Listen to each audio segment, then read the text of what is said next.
Hello everyone, আজকে চলে এসেছি ইনস্ট্যান্ট একটা ব্রেকফাস্ট বা সন্ধ্যাবেলা টিফিনের রেসিপি নিয়ে। কোনো আটা মাখা বা বেলার ঝামেলা ছাড়াই এই টিফিনটা খুব সহজেই বানিয়ে নেওয়া যায়।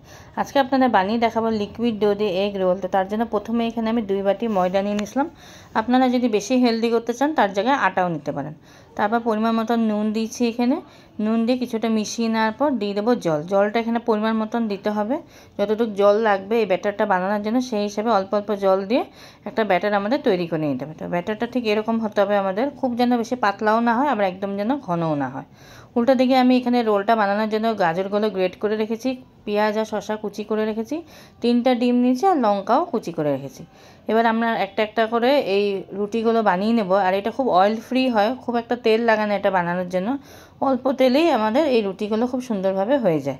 এবার কি করলাম, একটা ননস্টিকের কড়াই বসিয়ে দিয়েছি। সামান্য তেল ব্রাশ করে ব্যাটার থেকে অল্প ব্যাটার হাতা করে নিয়ে ব্যাটারটাকে এইভাবে ছড়িয়ে দিয়েছি।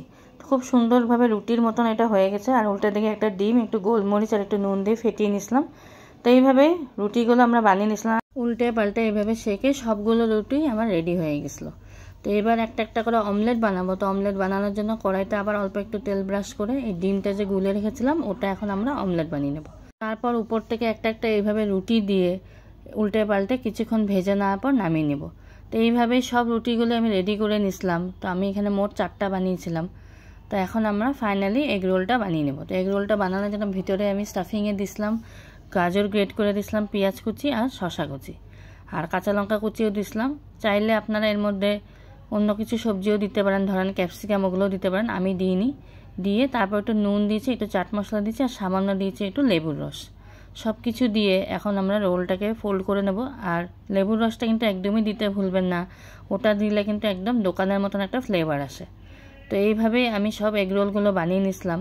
এটা খেতে খুবই দারুণ লাগে, কখনো অবশ্যই বাড়িতে বানিয়ে দেখবেন। ইনস্ট্যান্ট এই এগ রোলগুলো হয়ে যায়। তো যদি আপনাদের আমাদের রেসিপিটা ভালো লেগে থাকে অবশ্যই একটা লাইক করে দেবেন আর শেয়ার করতে একদমই নিজের প্রিয়জনদের সাথে ভুলবেন না। আর নতুন কেউ যদি দেখছেন আমাদের রেসিপিটা, পেজটাকে ফলো করে আমার পাশে থাকার চেষ্টা করবেন।